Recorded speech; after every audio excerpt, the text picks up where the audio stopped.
Okay, so here's our part 3. Just to back up from before, we got a little bit cut off here.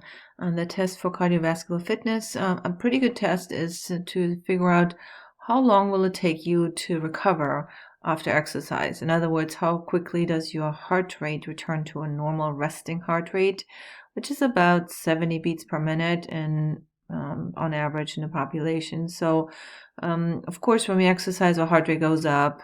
And then when you stop exercising, your heart rate is supposed to go down fairly quickly. If you're still gasping for air after 5 minutes, then you should probably work on your cardiovascular fitness. Anyway, so you can do the reclining pulse rate, standing pulse rate. You can do that easily. All of this can be filled out. On this chart here, 410, you can do it easily at home, work out, and measure your pulse or your heart rate using either the carotid pulse or the on your wrist, if you know how to do that, the pulse.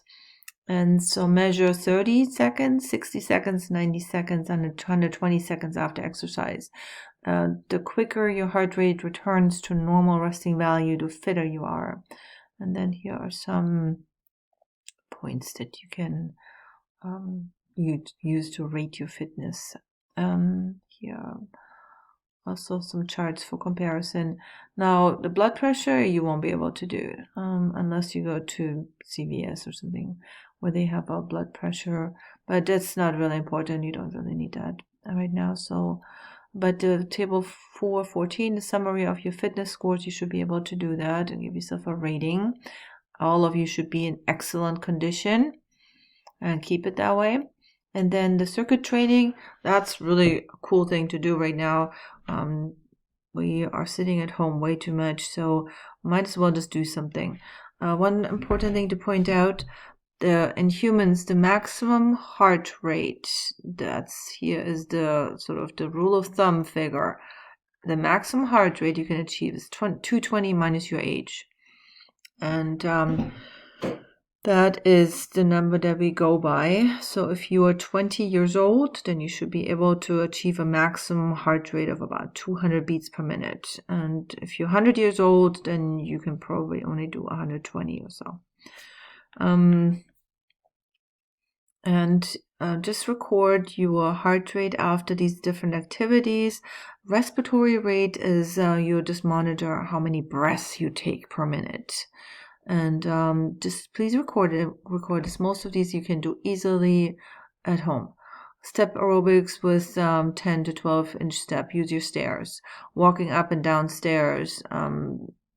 Most people have stairs somewhere. Jump rope, do 70 jumps per minute and see what your heart rate is before and after and your respiratory rate. Squats, walking normal pace. Weight training, free weights, so use some weights. If you don't have anything else in the house, use your books for weights. Ab curls, if you have a med ball, great. If not, just use something else. Use some, I don't know, something that's kind of has about 10 pounds or so.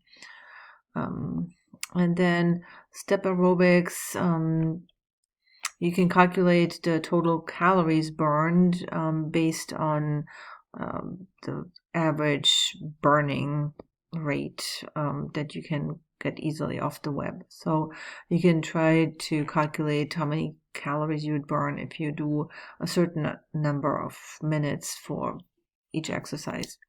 So that should be also be able to easily do at home. And then here there's some questions at the end. So some silly questions that are pretty straightforward. If an individual had a total daily energy requirement of 3,086 calories and you would take in 3,500, what do you think would happen to their weight? Obviously, this is what's going to happen to the weight. It's going to go up. Why isn't BMI an accurate measure for obesity? Well, the reason is that muscle has has more density than fat. And so that means a person that's very muscular is going to have more weight than somebody that has a lot of fat. And the BMI calculation only takes your weight into consideration and your height. And so therefore, if somebody's very muscular, then they might show up as obese, but they're really not obese. They're just very muscular. And so it doesn't work for athletes, basically. It also doesn't work if your body frame is, not real average. So a BMI is just one number that can be used, but it's not the most accurate when you are not average size, average body fat content, all of those. Number 4, explain specifically how each fitness test performed in this lab related to physical fitness. We can wrap up this lab at the end, but I want you to think about this. So for the most part, what we're looking for is how quickly does your heart rate and your breathing rate return to normal resting values. So I just want you to think about this, and also you can ask questions about this. How does percent of fat affect body density? Well, fat has, as you know, fat always floats on top of water. So fat has less density than water. So fat decreases your body density. So that means you may have a lot of volume, but it doesn't add that much weight per se, not as much as muscle would. And so as you are adding fat, your body percentage fat decreases your body density. Also, explain how many calories must you burn to lose 1 pound of fat. The estimate is 7,000 kilocalories per kilogram of fat, so roughly 3,500 per pound of fat. That's a lot of calories.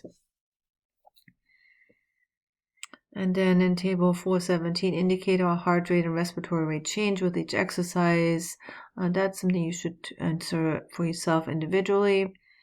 And then you can calculate how total calories burned.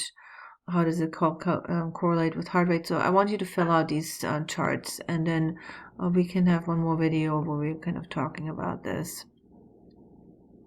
But start thinking about it. How would each of the activities performed in a circuit training specifically improve your physical fitness if done on a routine basis? So there was some strength, flexibility, and endurance exercises in there. And so a good combination of all 3 types of exercises, usually the recommendation when you're starting like a circuit training. You want to add flexibility, you want to add strength, and you want to add some endurance. Resistance training not only builds muscle, but also improves bone strength, reducing the risk of osteoporosis. Explain why that is true. So as it turns out, when you are building bone strength, improving bone strength, then you would definitely reduce your risk of osteoporosis, because osteoporosis means that your bones got weak and therefore they break easily. Now, if you are improving bone strength, then of course you are reducing the risk of osteoporosis. How about number 9? What type of fitness program will you now create for yourself, or how would you change your fitness program? Describe both changes in diet and exercise.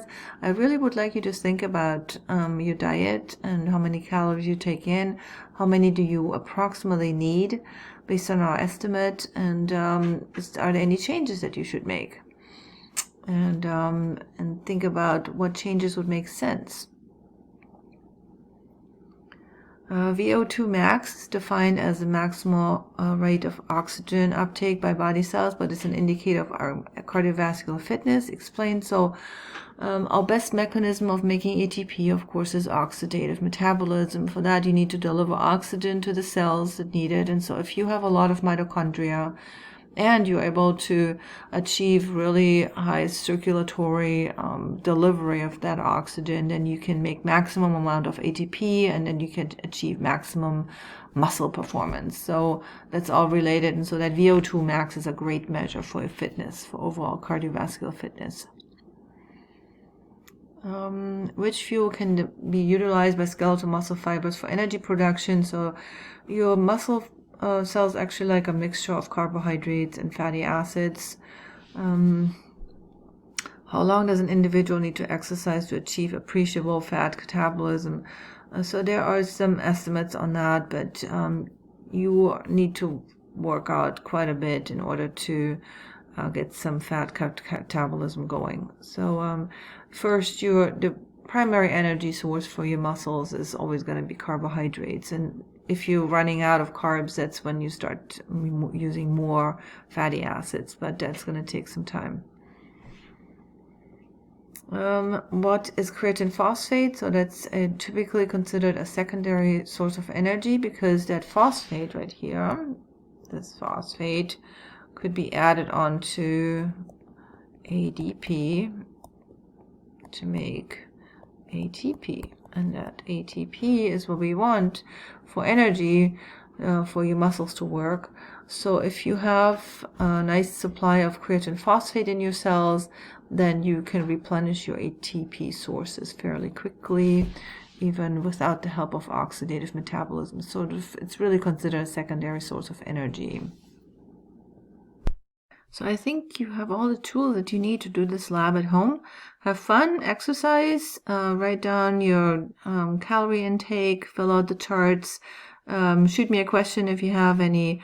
And other than that, make sure that you're going to prepare to answer some quiz questions. We're going to have some questions on this next week as a lab quiz. And also, just to give you a heads up, I'm planning on combining the hamburger meat experiment, the redox reactions that we did with that hamburger meat experiment that was sort of following one step of the Krebs cycle. I'm going to combine that part of the enzyme lab with this week's lab. So your bioenergetics lab, it fits right in there. So the lab quiz that you're going to be taking on the enzyme lab does not have any questions about the hamburger meat experiment, because we're going to move those questions into the lab here on bioenergetics. Okay, so again, use the question and answer forum on Canvas if you have any questions, or send me a text message if you have any immediate questions. Other than that, I think this lab can be done easily at home. Do your circuit training, work out, stay in shape, monitor your calories, and stay healthy. Okay.